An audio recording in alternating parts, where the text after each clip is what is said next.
সুপ্রিয় দর্শক বন্ধু, আপনাদের সবাইকে স্বাগতম জানাচ্ছি আজকের এই ভিডিওতে। আজকে আমরা গিয়েছিলাম রাজশাহীর ঐতিহ্যবাহী পদ্মা নদীর ধারে।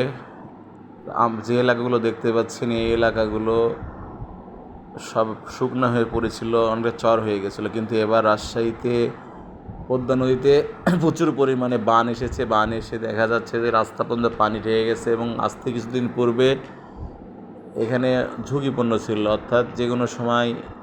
এবং আমরা দেখছি রাজশাহীর কিছু অঞ্চলের এদিকে অনেকগুলো গ্রাম প্লাবিত হয়েছে এবং এখনও দেখা যাচ্ছে যে পানি আছে এবং পানির পরিমাণ বৃদ্ধি পাচ্ছে।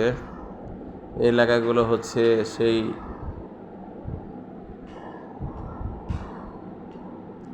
আমরা একটা একটা করে এলাকা ঘুরে দেখছি এবং আমরা দেখতে পাচ্ছি যে এই এলাকাগুলোতে প্রচুর পরিমাণে দর্শনার্থীর ভিড় জমে।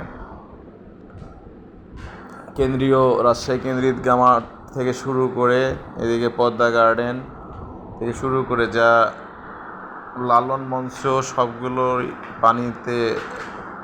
পানি উঠেছিল। আমরা দেখতে পাচ্ছি এই নৌকাগুলো নিয়ে রাজশাহীতে বিভিন্ন বিনোদন সংগঠিত হয়। সব বিনোদনীগুলোতে সবাই যায় এবং খুবই সুন্দর একটি পরিবেশ এখানে বিরাজ করছে।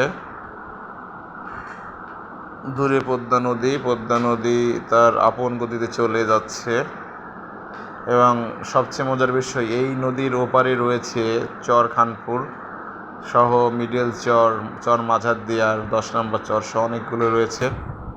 আপনারা সময় পেলে আসবেন রাজশাহীতে এবং সেখানে সময় কাটাবেন, ভালো লাগবে। রাজশাহী পদ্মার ধারে বিশেষ করে বিকালবেলাতে একটি সুন্দর নৈসর্গিক পরিবেশ তৈরি হয়, যে পরিবেশটা আমাদের সবার দেহ মন প্রশান্তিতে ভরিয়ে তোলে।